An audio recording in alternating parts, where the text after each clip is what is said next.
and that Lillia all being taken off the board. So where Haro goes next could end up just defaulting to the Graves. The Renekton first pick coming through, this time on the side of Nuguri.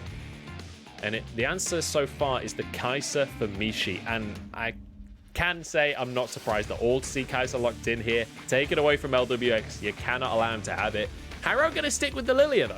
This is what they did in the first game, so understandable. That obviously they feel like the Lillia was not the problem, it was the way that the game went that was the issue. So sticking with this AP jungle as their priority here. And Tian going to lock this Aphelios in for Lwx. Looks like it is going to be that Aphelios Thresh duo, which is something that we've seen time and time again. It gives Aphelios that extra mobility in Lance, it gives him the safety, so you can be that little bit more aggressive and really squeeze the damage out of Aphelios' kit. And by God, does he have some damage in that kit. Now over to the side of Rogue Warriors. Looks like it will be the support lock-in in that Sett. We've seen the Sett Kaisa has been one of the premier bot lane duos here in the LPL.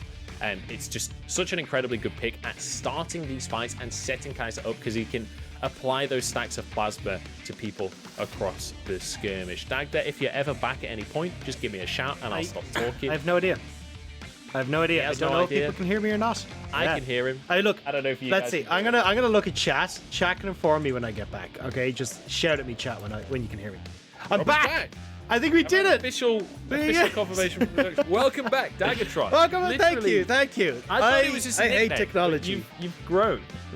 Yeah, I've grown into this name as it goes along. But yeah, technology is not my friend over the last couple of broadcasts. But anyway, let's jump into this. I like the way we're looking at a very strong bot lane coming through for Rogue Warriors. Kaisa and Sett, I imagine, is going to be able to play overly aggressive onto this Aphelios, flashing in, short range on the Aphelios. Let's go and get some kills very quickly towards this bot lane. Certainly a kill bot lane coming in for Rogue Warriors. When you're looking again at the...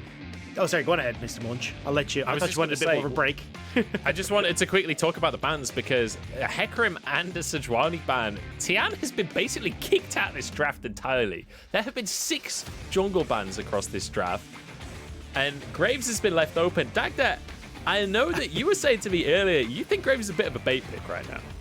Yeah, we'll see if it gets locked in before I go on my rant, because it looks like we're not going to. I'm still saying, okay, you've still got the likes of Lee Sin, which is Tien's like bread and butter for such a long time. Every early game jungler signature, right? That is a very good point, to be fair. But certainly for Tien, I mean, he's got a goddamn skin for it. Like, this is Tien's pick. So I think definitely looking at his ability to impact the early laning phase, he's got at least some lanes that he can start to play around. Unfortunately for him, bot side is going to be very, very difficult to play towards, as you've got the Sett there, very tanky, very difficult to get down as the Lee Sin, and you've got the Aphelios. So he's going to be more trying to play like keep away on the bot side if he goes.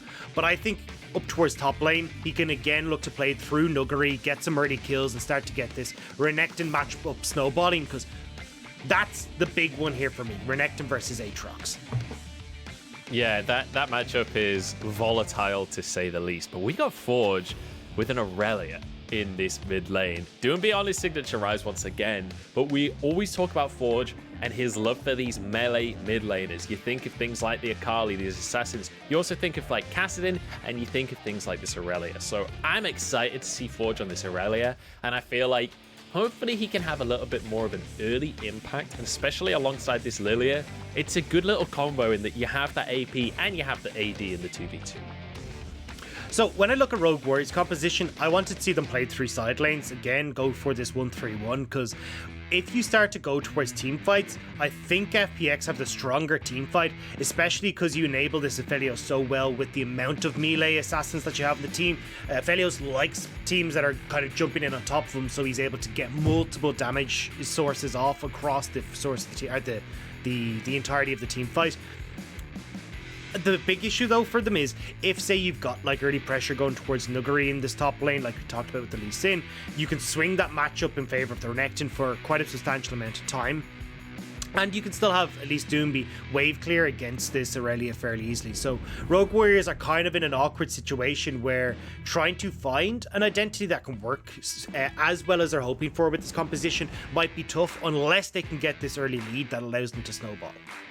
You also need Haro to find an advantage himself, because he's basically the only AP damage that's going to be coming from this squad. We'll have to see if Rogue Warriors can make this composition work. We're heading into game number 2. And we started off aggressive in game number 1. I want more of that.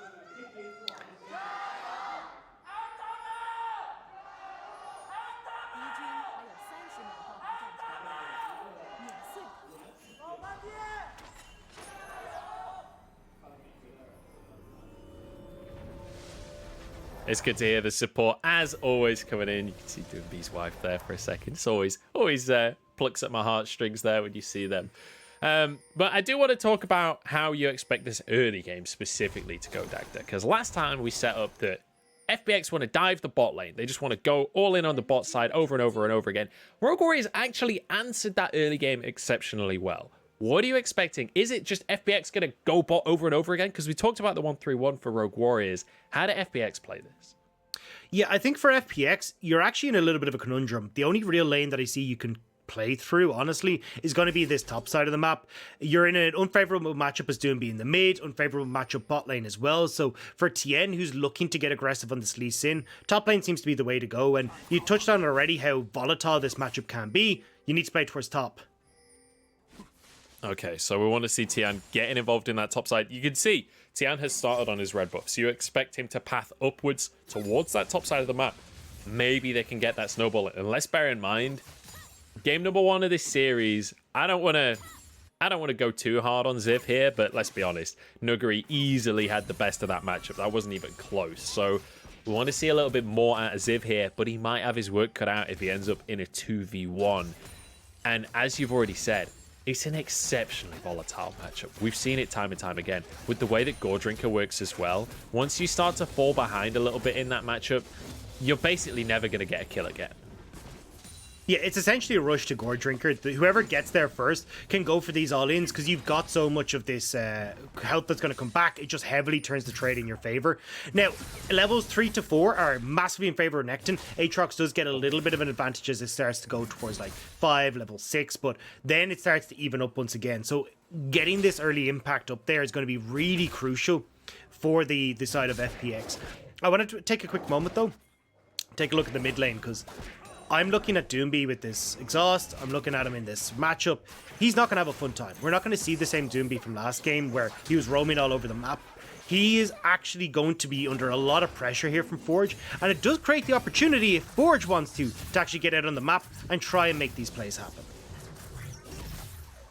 We'll see if Forge can get some roaming going and out Doinb, as it were, because certainly last game, it felt like that was going to be the case, right? We saw Forge roaming early. We saw his TP down into the bot side play, and he was able to get an early assist. But it was kind of just even between the two mid laners. And then as the game went on, the more skirmishes we saw, the more and more it went in favor of Doinb. So Forge is gonna have his work cut out here, as Tian could look for a dive here.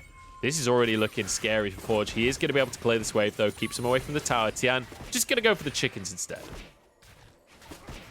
Oh, hang on. He's not even going to be allowed to go for the chickens. Haro's here.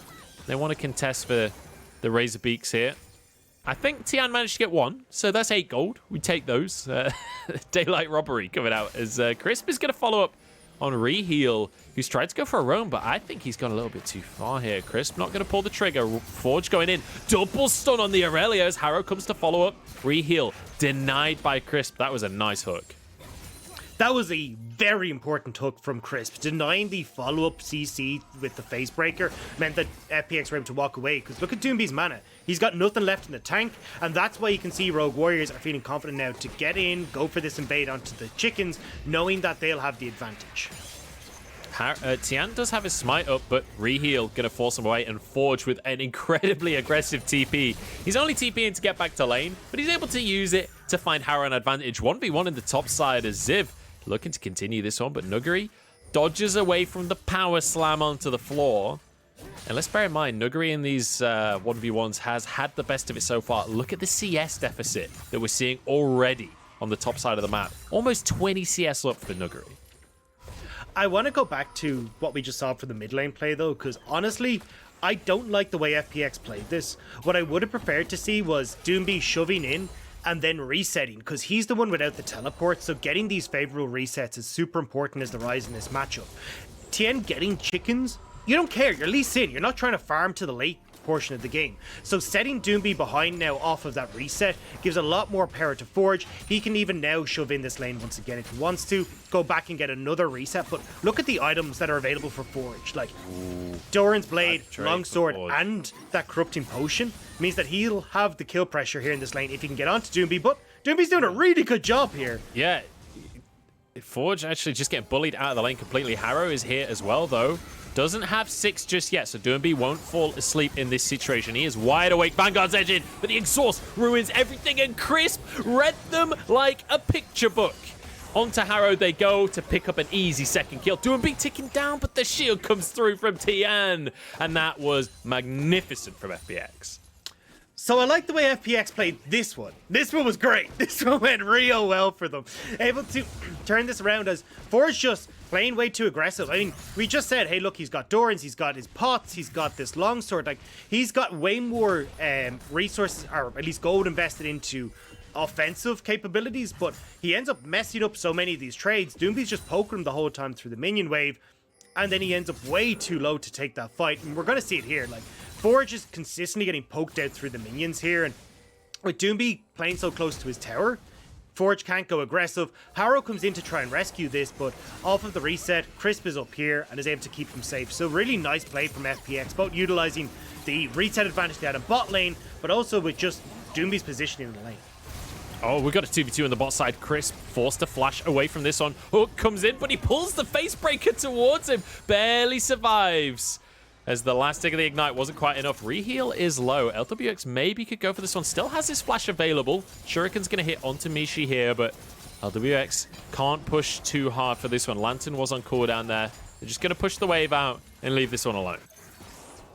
You see, though, Rogue Warriors starting to continuously get these invades off. So Haro's doing a pretty good job of trying to set himself ahead off of the jungle matchup, but FPX may be looking to contest here. Tian's only just coming out of base, but they will walk away.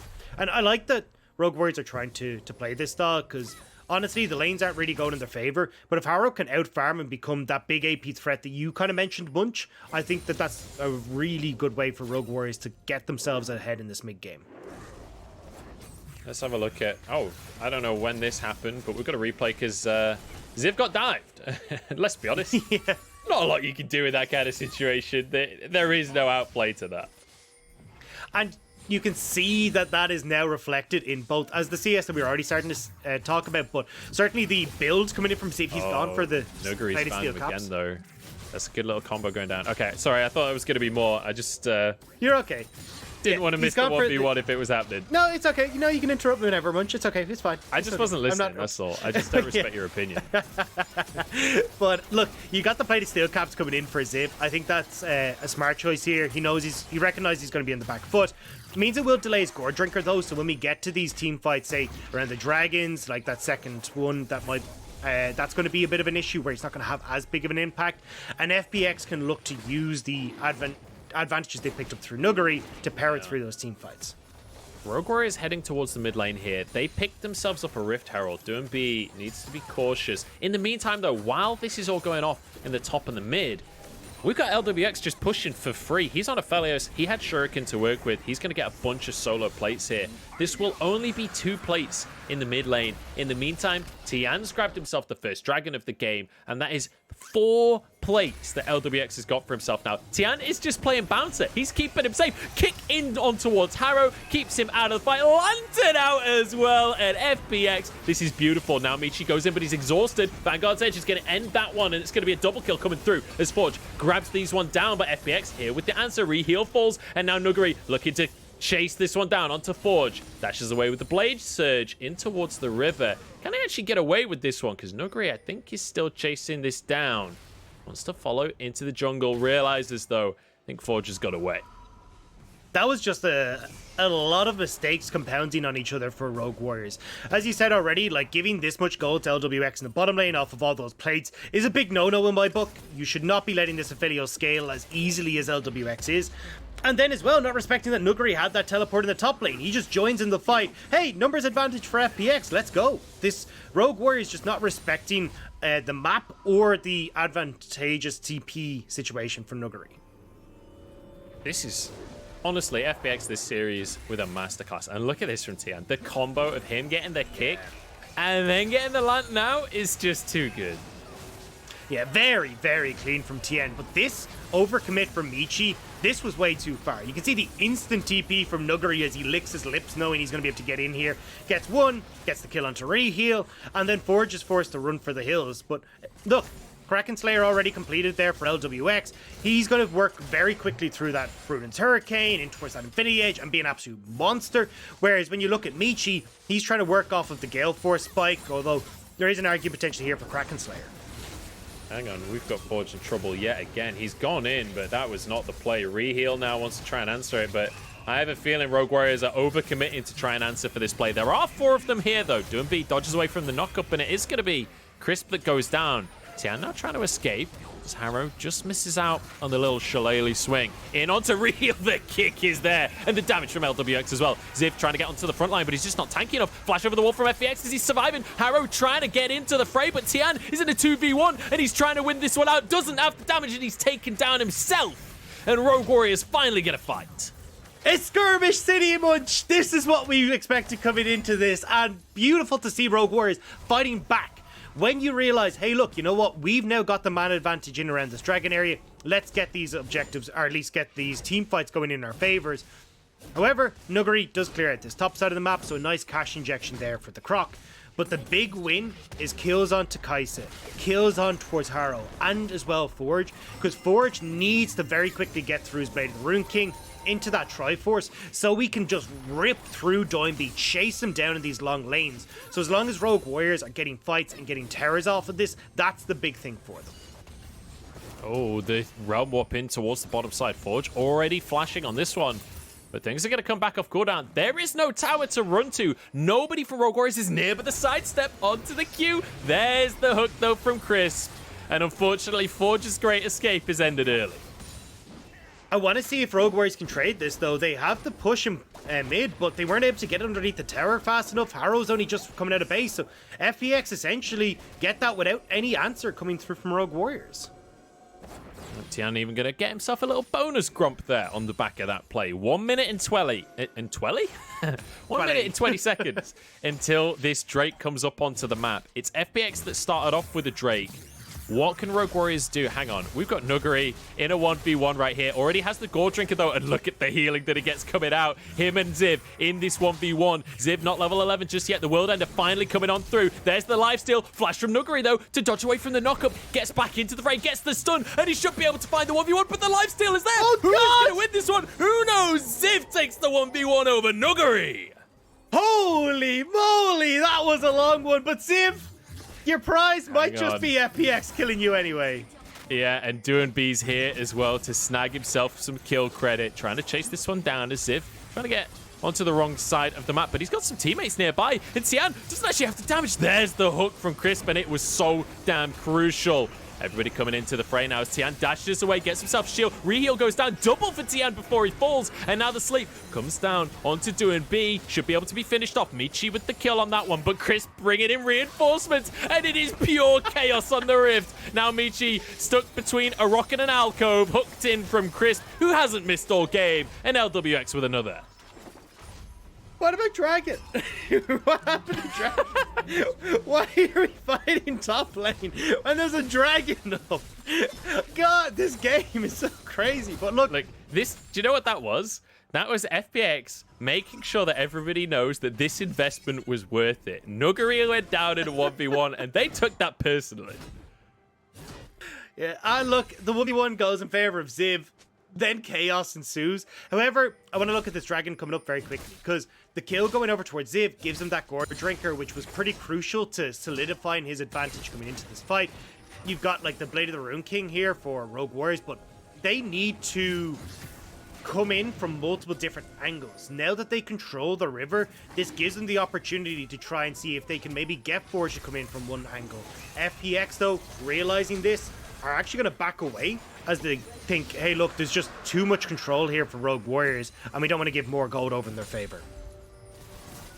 Yeah, understandable. Rogue Warriors going to be able to grab that second dragon for themselves. But let's remember what we said about FPX earlier on. This is not exactly a composition that's going to fall off. Another hook from Crisp here onto Reheal immediately with the Haymaker, but it's Crisp that goes down. Great burst out of Mishi. And now maybe Rogue Warriors can find more. Ziv with the World Breaker to try and close the gap. Lwx has been separated surgically from the rest of his squad, but a Blast Cone to pull himself out of the fray. And how do they always get away with it? How do FPX get away with everything? I don't know how they're getting away, but they do still lose the kill there for Crisp. Crisp is... no, we're going to be able to go. But yeah, Crisp is not tanky at all. You're a Thresh in this meta. You ain't to tank. But it does give Rogue Warriors the opportunity to go towards this Rift Herald. FPX still looking to contest though. Oh, Reheal, he ain't that tanky either. Here we go, Realm Warp in from both of players here from FPX. Haro trying to dash away, and he's got some movement speed to work with, so he'll get out of that one. Mishi looking for the red buff. Herald did reset, so Rogue Warriors have some time to work with, but I don't think they can contest without Reheal on the map. And it looks like FPX will be able to grab this one as their prize. But you know what, Dagda? When we called this series the Skirmish City, this is what I was looking for. Look at that scoreboard, 13-10 right now. Yeah, and look, this is absolutely beautiful. I love that we're getting this aggression. It's been non-stop action. However, I do want to draw very quick attention to the item build path that we're seeing from Haro, because I probably won't get a chance. Haro's gone for the early Zonyas, has also picked up 10 stacks in his Dark Seal. I have a feeling that what we're going to see from Haro is him going towards the much more tank-orientated build, where, yes, you finish off the likes of the Andrew's Anguish, but then you go towards the Banshee's Veil, and you're playing frontline Lillia with a lot of survivability thanks to the double defensive items. And in that case, I think you end up with a pretty strong 3-man unit because we're expecting the Aatrox and the Irelia to be playing in these side lanes. So as we look at that replay, I think that hook from Crisp was actually incredibly crucial, because if Ziv lands one more Q there, maybe that's enough sustain for him to survive the fight and turn things around. But then Crisp obviously pulling in reinforcements, and Michi suddenly finds himself in an unfair fight. But now Herald in the pocket of Tian. Does FPX just run it up the mid lane here? Rogue Warriors don't want to let them get away with it. Herald has been dropped. Rogue Warriors are on the wrong side of the play. They should be able to cut off the minion wave, but that's not going to matter when a Herald's in play. Moonlight Vigil goes wide, in with the Showstopper, looking for more, but the shield isn't going to be enough for Reheal as he's just taken down Haro as well. Goes into Zhonya's, but his team can't get in here. Vanguard's edges, I was wrong. They all go in, and now Nuguri trying to stop this, trying to peel for his team. 3 versus 3 here, as it's an absolute brawl. The lifesteal isn't there for the Aatrox, and suddenly it's going the way of Lwx on the Aphelios, making a quadra kill as he cuts through everybody on one more auto, grabs him to Penta. Pentakill for Lwx.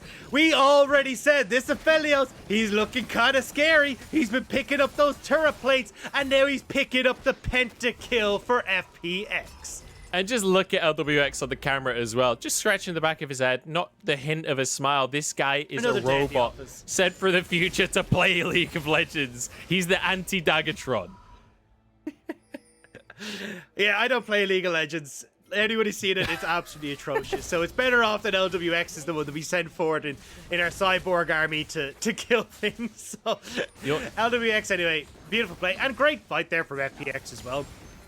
Consistently able to keep Lwx safe as well. I love Tian here. If you watch where he joined in on the team fight, hops over the wall, draws the attention of Ziv for so long. So the rest of FPX are free hitting on towards the squishier members of this lineup. They're getting access to Forge. Reheal goes in aggressive, but again, you're drawing your attention across multiple avenues as Rogue Warriors, and they're not quite able to get the team fight that they would like. And Lwx's positioning during this fight was just beautiful to watch as well. And one of the valuable things about the Aphelios weapons that I think people often forget is that when you have that red weapon, pressing Q means you consistently are auto-attacking, but you also get to move at the same time. You don't have to stutter step. So the mobility that Aphelios actually has inside of a team fight is, I think, often underestimated. People call him a low mobility carry, but in those specific situations, he's able to dodge away from things like the Aatrox abilities. FPX are getting sneaky though, Dagda. But they've been spotted. There's a ward. They don't get away with it this time. I say that. They don't care. Word, They don't care if they've been spot. They're just going to do it, Dagda.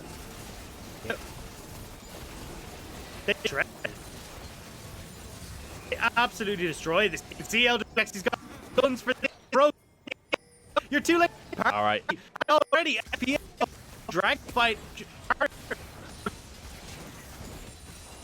Okay, I'm not sure about you guys, but I've pretty much lost Dagda at this point, so I'm just going to talk over him. I apologize, Dagda. And I apologize, broadcast, if you guys could hear him. We've got a fight on our hands, though, as FPX. They've got the Baron, and they want a little bit more off the back of it as well. Tian trying to find his way into the fray here. Doinb off to the side with Lwx, kicking away the enemy mid laner, and Forge is just assassinated by the squad of FPX. A dragon will be their reward. And what more else can they find off the back of it? You can see Nuguri just shoving out that bot side wave. They have Baron-empowered recalls. I don't think they even want to use them just yet. I think they want to bite off a little bit more of this delicious steak that is Rogue Warriors. And what was an exceptionally close game for a while is rapidly turning into a win for FPX here. Look at the scoreboard right now. 7,500 gold lead for FPX as they siege in the mid lane here.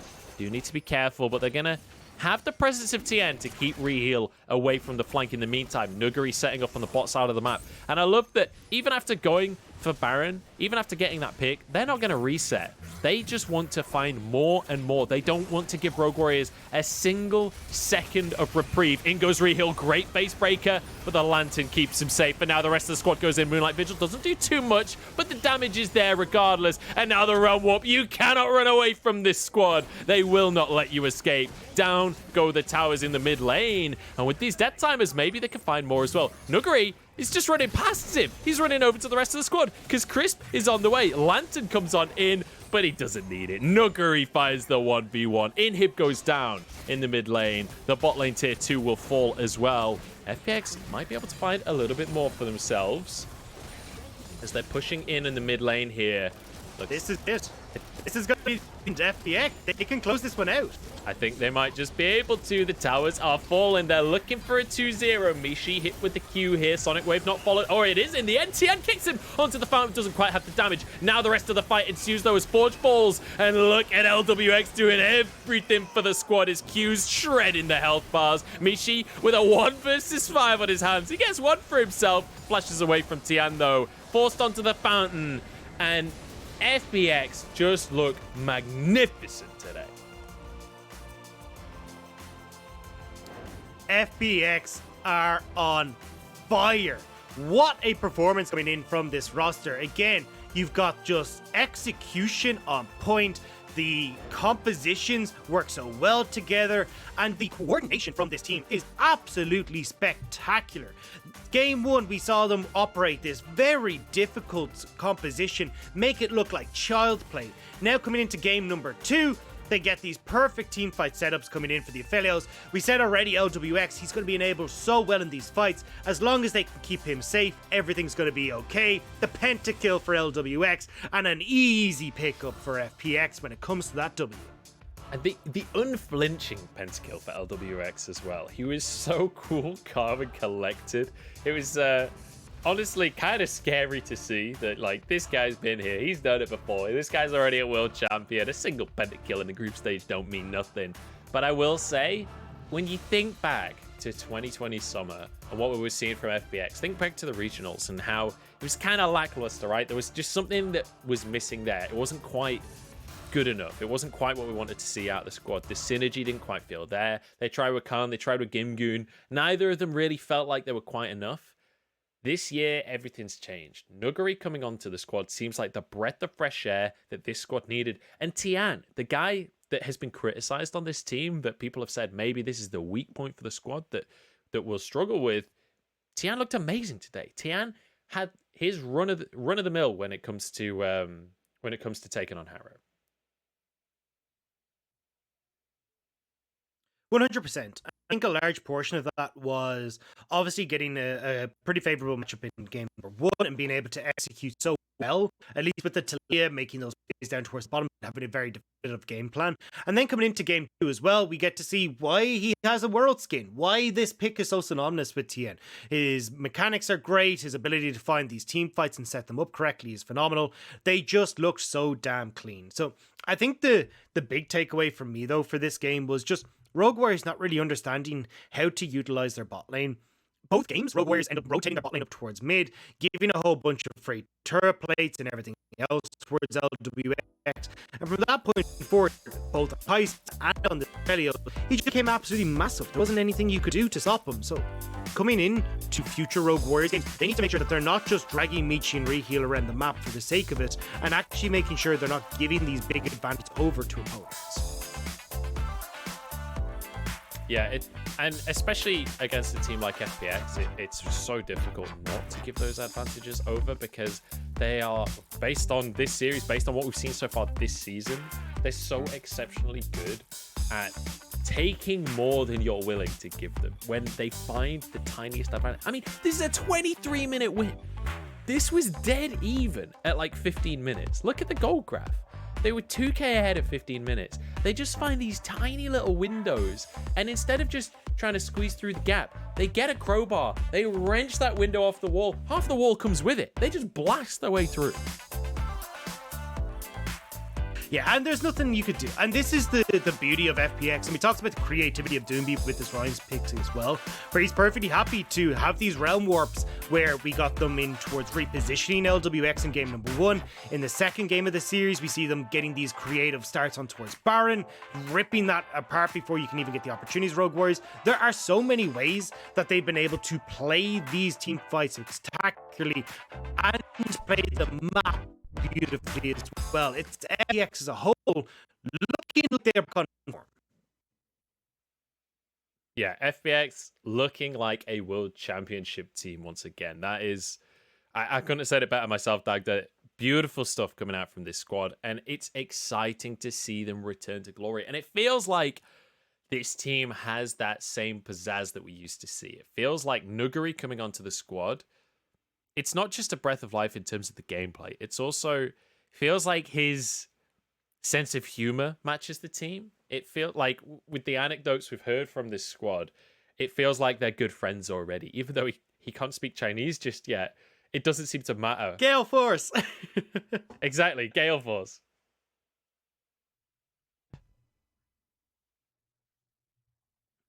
It's just been absolutely amazing to see these guys grouped together. I think we've got a bit of delay going on between the two of us here.